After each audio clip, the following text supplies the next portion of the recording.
Bonjour, bonjour tout le monde. Du coup, aujourd'hui, je vous retrouve pour la vidéo tant attendue, la lessive fait maison.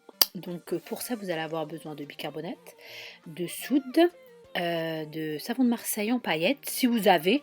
Sinon, hein, vous avez un gros bloc que vous pouvez râper.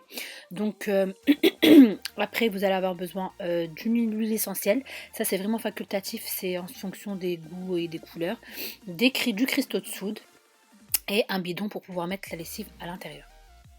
Donc après ça, je vais prendre une casserole, je vais mettre 3 litres d'eau dans une casserole à chauffer pour pouvoir incorporer mes 100 grammes de savon de Marseille.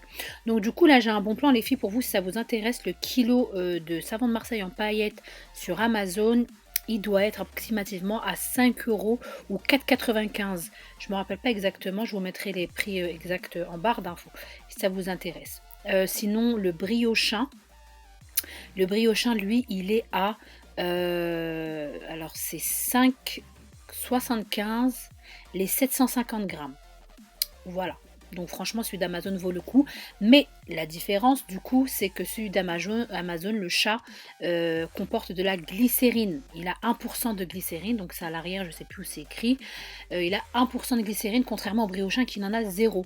La glycérine, en fait, pourquoi il y en a qui n'aiment pas la glycérine, c'est que des fois, ça va abîmer, ça a tendance à abîmer ou encrasser les tuyaux de la machine, etc.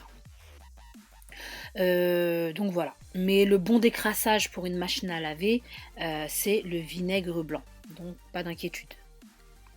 Donc voilà, une fois que l'eau a un petit peu chauffé, c'est pas grave, c'est qu'elle est pas chaude, hein, c'est pas grave du tout. J'incorpore le savon et du coup je vais bien touiller, je vais venir bien touiller pour qu'il puisse bien fondre. Il est important de laisser le savon fondre pour pouvoir après incorporer le bicarbonate de soude.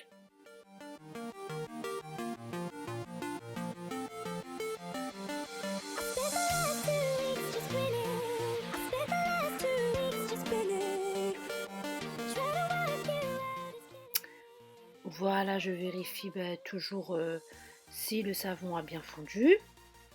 Et puis là, je pense que c'est bon. J'incorpore à peu près l'équivalent de 2 cuillères et demie à soupe de bicarbonate de soude. J'ai vu que 3 c'était un peu trop, donc on va en mettre 2 et demi. Mais si vous voulez en mettre 3, il n'y a pas de souci. De toute manière, il n'y a que des bons effets dans le bicarbonate de soude. Alors là, moi, je racle bien la casserole. Parce qu'en fait, le bicarbonate de soude, il est lourd. Donc du coup, il a tendance à rester sur le fond. Et du coup, je gratte jusqu'à ce que je ne le ressente plus. Et là, il faut laisser bien fondre le bicarbonate de soude à peu près 3 minutes. Franchement, vous laissez bien et vous touillez en même temps. Vous touillez et vous laissez 3 minutes. Là, on voit bien qu'il y a encore des copeaux de savon à la surface. Donc du coup, il faut laisser encore chauffer et fondre le tout. Voilà, une fois tout fondu, donc du coup, je le sors du feu.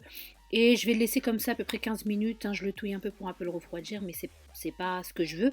Hein, pour qu'on puisse incorporer tout à l'heure les cristaux de soude, les 2 cuillères à soupe de cristaux de soude et ensuite l'huile essentielle.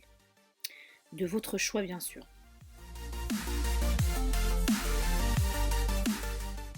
Voilà, une fois que j'ai bien touillé, du coup, je vais incorporer mes 2 cuillères à soupe de cristaux de soude au mélange. Et en fait, il ne faut pas que le mélange soit froid parce que sinon, elle aura du mal à fondre. Il aura du mal à fondre le cristaux de soude. Donc, il faut qu'il reste un peu de chaleur.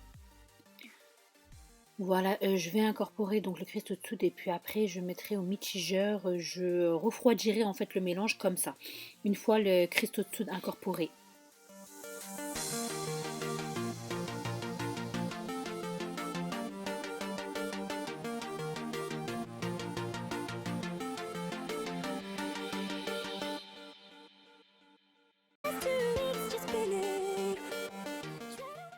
Donc voilà, là je regarde la matière, donc ça va, elle est homogène à mon goût, donc du coup je vais pouvoir l'incorporer dans mon gros bidon.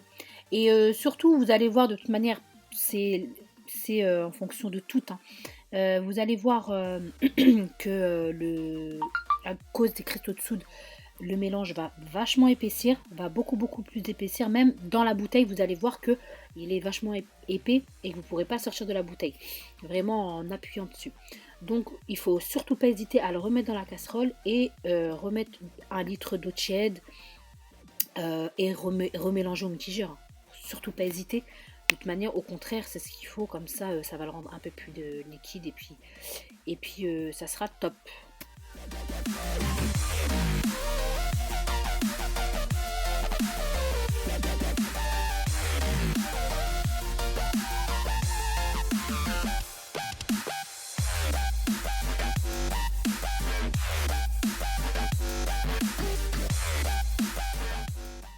Une fois versé dans le bidon, pardon, je vais prendre mon huile essentielle et je vais mettre 30 à 35 gouttes d'huile essentielle.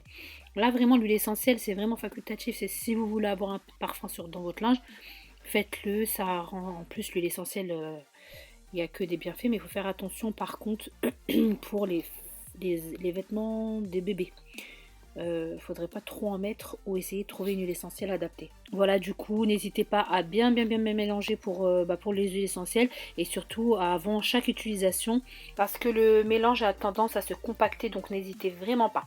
Bon, je vous dis à bientôt pour des nouvelles recettes fait maison, surtout de produits ménagers comme ça, j'adore. Au revoir, à bientôt.